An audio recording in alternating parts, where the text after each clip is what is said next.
Buenas noches, esto es Diagonales TV, un programa dedicado a la política bonaerense. Ha sido una semana muy difícil, no solamente en la provincia de Buenos Aires, sino en la mayoría de las provincias del país, con policías que se acuartelaron, que dejaron sola a la sociedad, donde aparecieron los saqueadores, los robos. Pero bueno, el gobernador desde el día lunes, la verdad que ha estado bastante sereno y rápido en la resolución, decidió que había que dar un aumento de 8.500 pesos, lo habló con otros gobernadores del interior del país, no hubo negociación y hubo esa propuesta salarial que finalmente la aceptaron, y en la provincia de Buenos Aires, a diferencia de otras, no hubo la cantidad de saqueos que se dieron. Por otro lado, el gobernador reunió rápidamente a toda la plana mayor de diputados nacionales del oficialismo y de la oposición como un respaldo a las instituciones, y hubo distintos elogios que llamaron la atención, de Eduardo Duhalde, que dijo que era un pacificador, hasta Andrés Cuervo Larroque, el hombre de la Cámpora, que habló también bien del gobernador. Pero bueno, antes de continuar, presentamos a nuestra compañera Dulce Melina. Muy buenas noches, Alfredo, y bienvenidos a otra edición de Diagonales TV.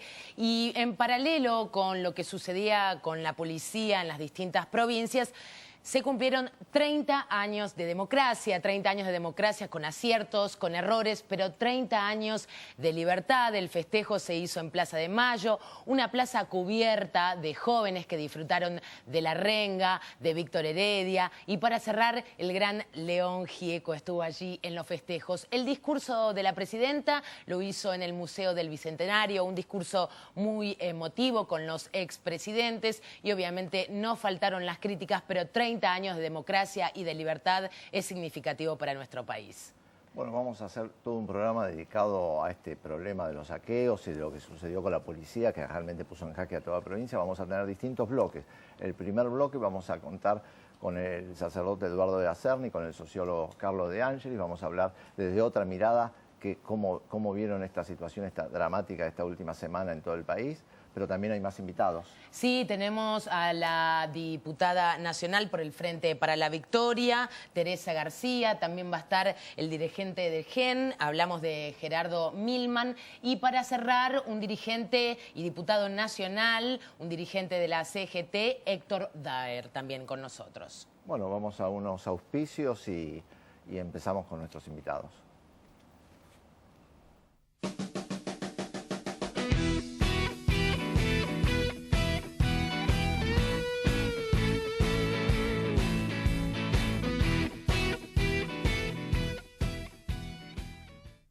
Si ves o sabes algo, llama al 911. También podés enviar fotos o videos por MMS o por mail. La seguridad la hacemos entre todos.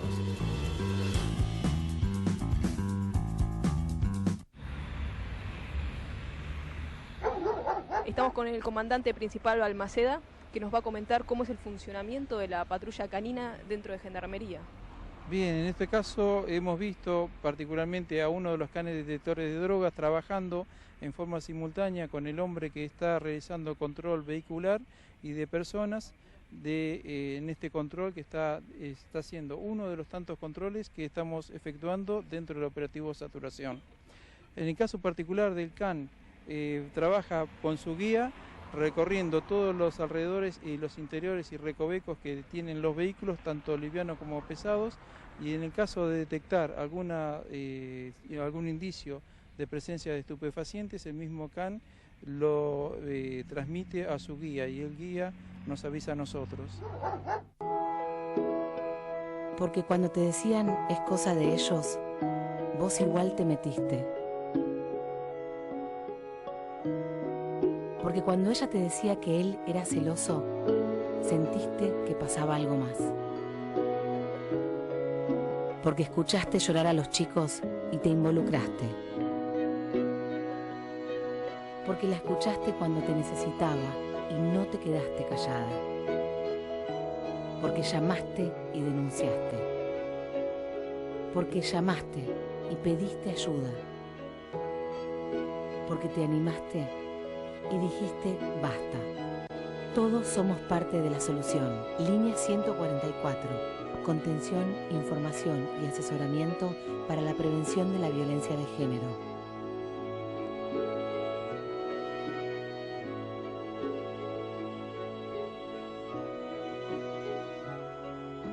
Presidencia de la Nación. Si ves o sabes algo, llama al 911. También podés enviar fotos o videos por MMS o por mail. La seguridad la hacemos entre todos.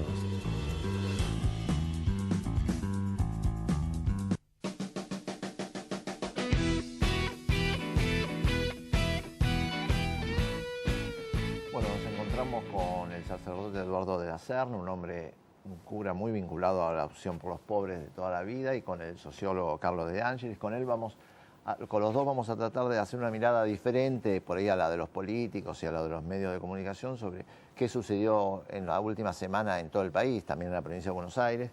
Y bueno, ¿cómo viviste vos en Quilmes, en los barrios? ¿Cómo se vivió esta sensación que de golpe parecía que la policía no salía, que comenzaban los saqueos? ¿Cómo viste la gente? A ver, si es por mi barrio en Solano, que la policía no haya salido no es ninguna novedad, porque la policía no está nunca. Yo a la policía no la veo. Digo, así que en ese sentido no creo que haya habido demasiada novedad. Pero la única novedad es que a mí me hizo acordar mucho al 20 de diciembre del 2001, en el sentido de que corrieron por todas partes, y no solamente en Solano, en muchos otros lados también. El grupo de curas nuestros, hay curas de todas partes, también del interior. Sí.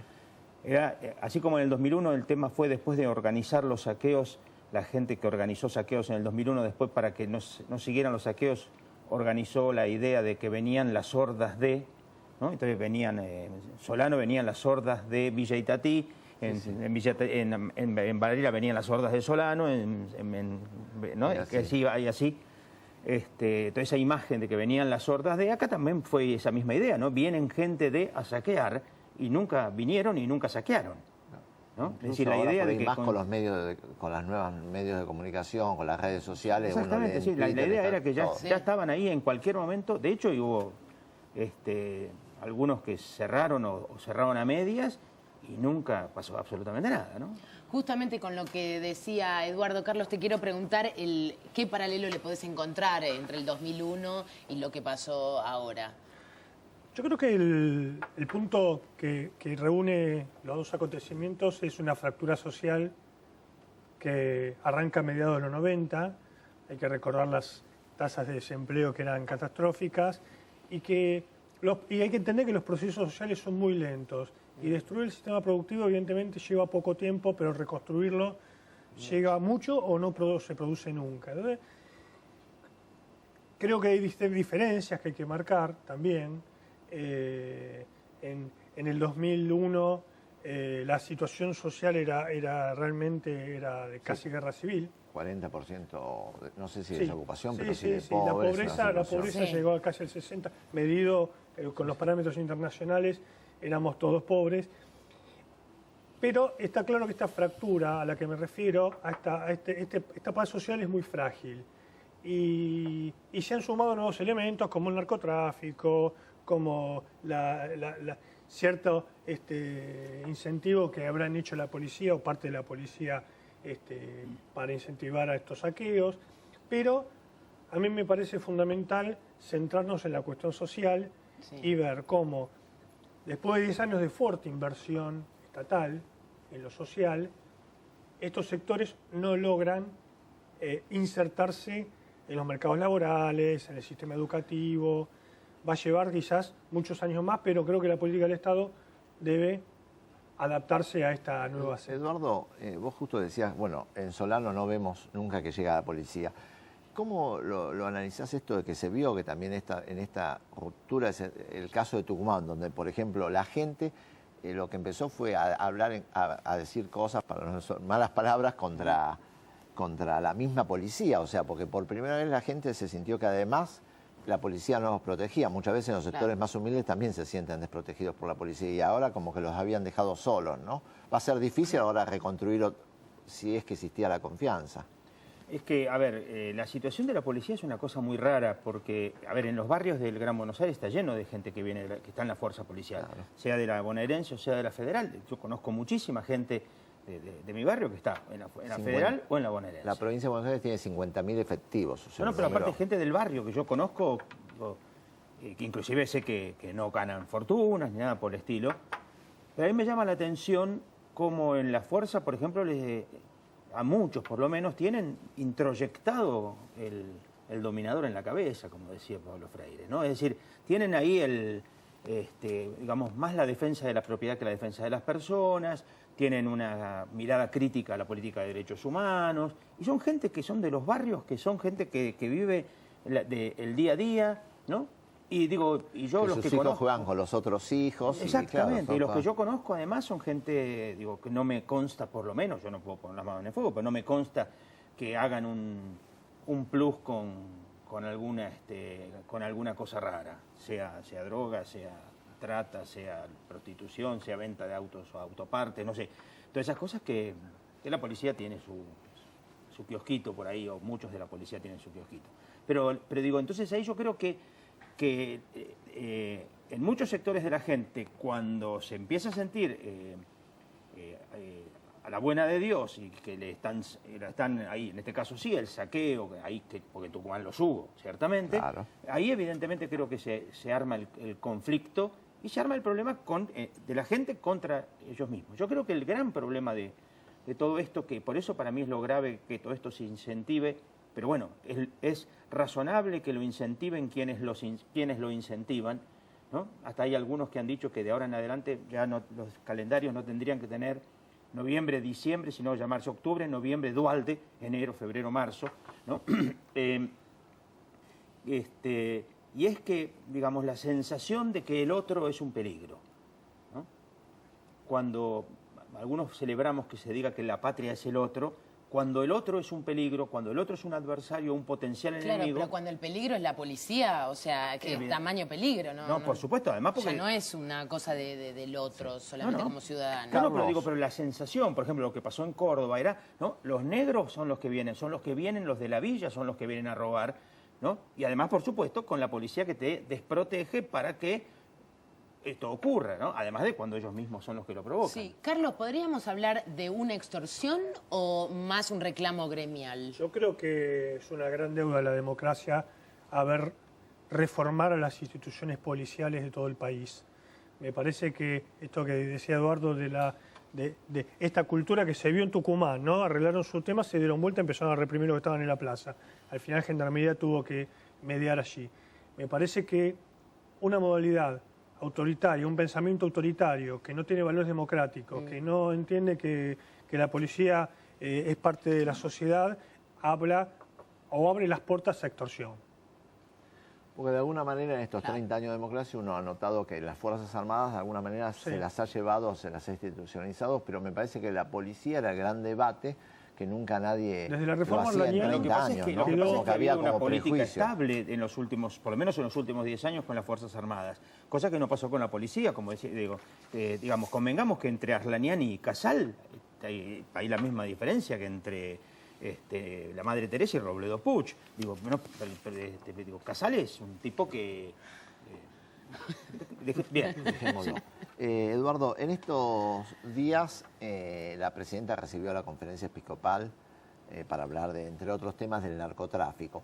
Y yo no creo en las brujas, pero que dicen que las hay. Y de alguna manera vos no percibís que en algunos lugares por ahí la policía estaba demasiado vinculada al narcotráfico y que esto pudo haber algo en común para que de golpe en todas las provincias dijeran, más allá del reclamo salarial, que era justo, decir, bueno, dejamos todo abierto y como una forma de presionar. De hecho, el periodista de Córdoba que denunció las relaciones de la policía con el narcotráfico lo dijo expresamente. Él lo dijo expresamente. No me acuerdo el nombre del muchacho pero lo dijo expresamente que, digamos, que la policía tenía dos sueldos, el sueldo oficial y el sueldo que le daba el narcotráfico, y a partir de ahora con el control, etcétera, se quedaron sin el plus que cobraban habitualmente, y entonces reclaman porque ellos estaban habituados a ganar X plata y ahora les llega la mitad. Y no es solamente el narcotráfico, porque yo creo que acá hay que darse cuenta que hay toda una serie de cosas que van demasiado juntas como para sospechar que es solamente el narcotráfico, que además es pesado. Lo hay, lamentablemente. Sí, por supuesto, pero es narcotráfico, es trata de personas, prostitución, venta de autos y autopartes, todo ese tipo de cosas es un plus muy interesante de dinero. ¿Y vos cómo ves todo este tema del narcotráfico y toda esta situación que se ha dado en todas las provincias? Sí, es una realidad que golpea en América Latina. Se puede ver en Brasil, se puede ver en Perú, Bolivia, bueno, por supuesto en Colombia, donde estas sociedades, con la mejora de los niveles económicos también aparece un mayor consumo de sustancias, desde el Paco hasta las más refinadas. Creo que es fundamental que la policía esté bajo el control político. La policía no puede ser independiente, ni puede autorregularse, como algunos todavía creen en la Argentina. Me parece que sindicatos no, digamos. Sindicatos no. Creo que sí, la política tiene que estar sensible a la calle, tiene que estar sensible a lo que pasa. Me parece que en ese sentido, de todas las respuestas que se observaron, la de Scioli fue la más interesante, porque dijo, se da aumento, no se negocia, y se dio aumento y calmó la cosa. Cuando te sentás a negociar, te empiezan a pedir que vuelvas a ingresar a los exonerados, etcétera, etcétera, etcétera, y la lista es larga, ¿no? Y nos hace acordar, lamentablemente, a los push militares de los años 60 y años 70. Entonces, el control político de toda fuerza armada en la Argentina es indiscutida. Ahora, los medios, pareciera los medios hegemónicos descubrieron el tema del narcotráfico y de las drogas y todo eso. Incluso ahora hay un sacerdote que se hizo cargo del Cedronar. Vos que estás ahí todos los días en el barrio y eso, ¿cómo se puede hacer para solucionar que de pronto los chicos más jovencitos no caigan en el tema del Paco, de las llamadas drogas pesadas y todo eso? ¿Cuál es el camino? Si es que hay un camino, quizás el camino sea Uruguay, que ahora acaba de aprobar la legalización de la marihuana. Te pregunto porque vos sos el que estás ahí con la gente. Yo creo que es un tema muy complejo. Es decir, por un lado creo que hay que distinguir muy claramente al drogadicto al traficante.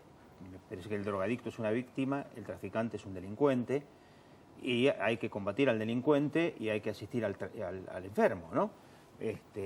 Digamos, creo que el tema es muy complejo porque además hay mucho poder económico, político, judicial, empresarial, ¿no? Mucha gente metida en todo esto con mucho poder, y entonces me parece que esté un cura ahí me parece positivo si sabe del tema, ¿no? Porque que sea cura no autoriza a saber del tema, ¿no?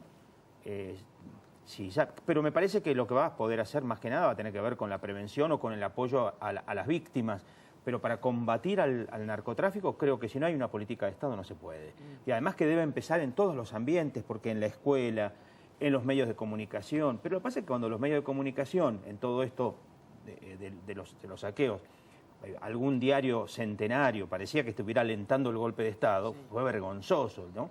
Entonces, digamos, se hace muy difícil pensar en una política de Estado cuando hay gente que al Estado le importa un reverendo rábano, para hablar de reverendo, ya que estamos hablando de un cura, cuando lo único que les interesa es mantener su estatus.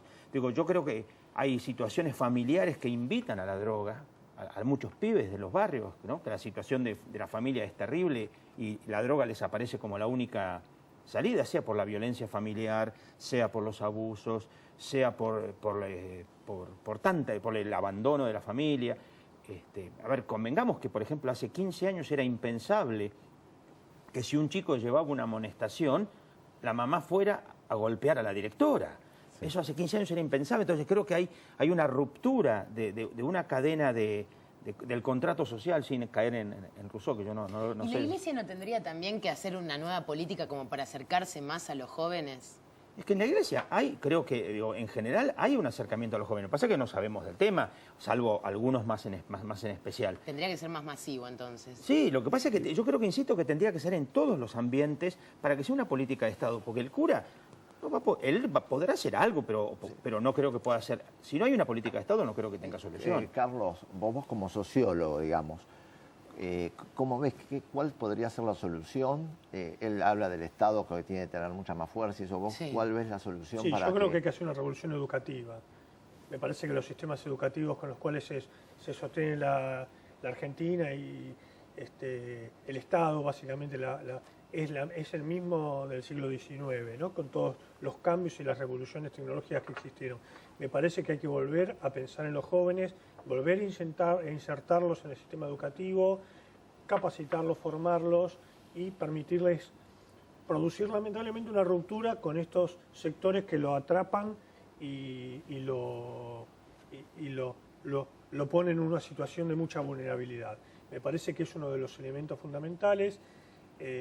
Y no estoy hablando de los exámenes PISA ni este tipo de cuestiones, ¿no? Estoy un hablando trabajo en serio sobre un trabajo, la educación. Claro. Modificando el sistema educativo para poder incorporar a estos sectores que han quedado tan desprotegidos y tan aislados del resto de la sociedad. Porque una de las dos cuestiones que observé en los saqueos fue la violencia y el segundo, cierta revancha. Noté como había una voluntad de mostrar que te puedo llevar 5 pares de zapatillas y me puedo llevar el plasma o el LED. Eso es una suerte de revancha social que a mí me llamó la atención y que me parece que hay que prestar atención. Bueno, Carlos, Eduardo, gracias por haber estado en Diagonal TV. Y ya los volveremos a llamar porque es un tema que creo que recién empieza, ¿no? Hay mucha tela para cortar. Nosotros nos vamos a una tanda aquí en Diagonales TV. Ya volvemos.